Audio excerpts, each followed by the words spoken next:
JMS அகாடமியிலிருந்து 6ஆம் தேதிக்கான current affairs என்னெல்லாம் இன்னைக்கு இருக்குன்னு பார்ப்போம்.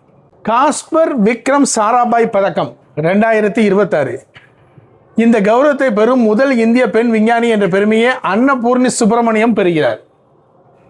ரிசர்வ் வங்கியின் புதிய செயல் இயக்குநராக மோனிஷா சக்கரவர்த்தி நியமனம்.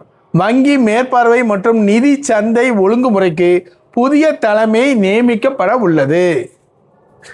இந்தியாவின் 99.92% கிராமங்கள் வங்கி சேவைகளின் கீழ் வந்துள்ளன. நிதி உள்ளடக்கத்தை நோக்கிய ஒரு மைல்கல் சாதனை. எல்ஐசியில் அரசு பங்கு விற்பனை. புரிந்து கொள்ள வேண்டிய முக்கிய தலைப்புகள்: முதலீட்டு விலக்கல், மூலதன சந்தைகள் மற்றும் பொது பங்குதாரர் நிலை. அடுத்தது கர்நாடக அமைச்சரின் விரிவாக்கம். மாநில அமைச்சரின் அமைப்பு மற்றும் அரசியலமைப்பு விதிகளை புரிந்து கொள்வதற்கான ஒரு முக்கிய வாய்ப்பு.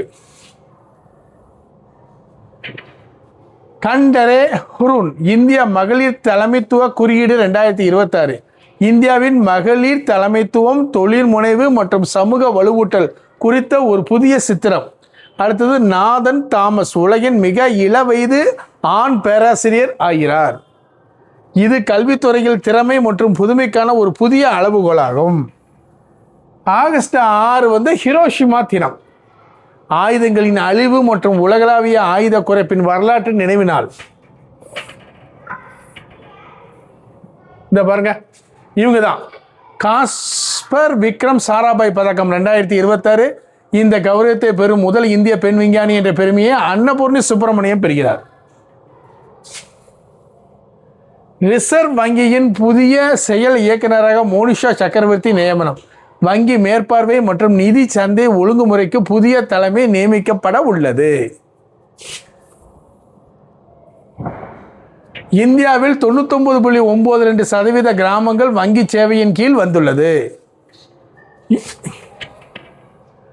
எல்ஐசியில் அரசு பங்கு விற்பனை. புரிந்து கொள்ள வேண்டிய முக்கிய தலைப்புகள்: முதலீட்டு விலக்கல், மூலதன சந்தைகள் மற்றும் பொது பங்குதாரர் நிலை.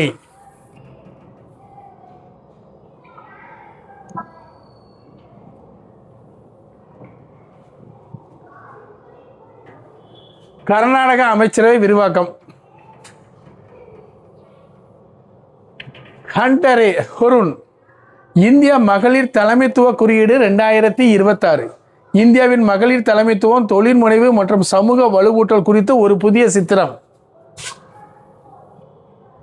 நாதன் தாமஸ் உலகின் மிக இளவயது ஆண் பேராசிரியர். பாருங்க, சின்ன பையன். இது கல்வித்துறையில் திறமை மற்றும் புதுமைக்கான ஒரு புதிய அளவுகோலாகும்.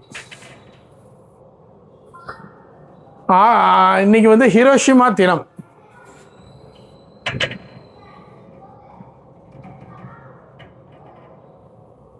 Question answer. 2026 ஆண்டிற்கான காஸ்பர் விக்ரம் சாராபாய் பதக்கம் யாருக்கு வழங்கப்பட்டது? அன்னபூர்ணா சுப்பிரமணியம்.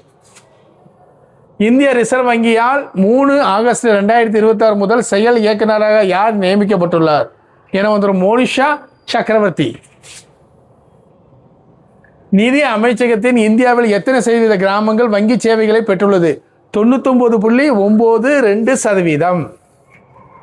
OFS மூலம் எல்ஐசியில் இந்திய அரசு விற்க முன்மொழிந்துள்ள பங்குகளின் அதிகபட்ச சதவீதம் 6.5%. நன்றி, வணக்கம்.